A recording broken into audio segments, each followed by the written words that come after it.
Acts chapter 14. And it came to pass in Iconium that they went both together into the synagogue of the Jews, and so spake that a great multitude, both of the Jews and also of the Greeks, believed. But the unbelieving Jews stirred up the Gentiles, and made their minds evil affected against the brethren. Long time therefore abode they speaking boldly in the Lord, which gave testimony unto the word of his grace, and granted signs and wonders to be done by their hands. But the multitude of the city was divided, and part held with the Jews, and part with the apostles. And when there was an assault made both of the Gentiles and also of the Jews with their rulers to use them despitefully and to stone them, they were aware of it, and fled unto Lystra and Derbe, cities of Lycaonia, and unto the region that lieth round about. And there they preached the gospel. And there sat a certain man at Lystra, impotent in his feet, being a cripple from his mother's womb, who never had walked. The same heard Paul speak, who steadfastly beholding him, and perceiving that he had faith to be healed, said with a loud voice, Stand upright on thy feet. And he leaped and walked. And when the people saw what Paul had done, they lifted up their voices, saying in the speech of Lycaonia, The gods are come down to us in the likeness of men.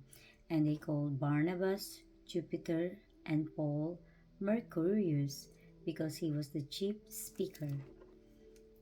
Then the priest of Jupiter, which was before their city, brought oxen and garlands unto the gates, and would have done sacrifice with the people. Which when the apostle Barnabas and Paul heard of, they rent their clothes, and ran in among the people, crying out, and saying, Sirs, why do you these things? We also are men of like passions with you, and preach unto you that you should turn from these vanities unto the living God, which made heaven and earth, and the sea, and all things that are therein, who in times past suffered all the nations to walk in their own ways.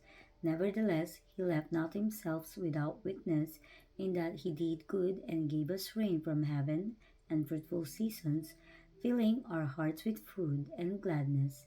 And with these sayings scarce restrained they the people, that they had not done sacrifice unto them.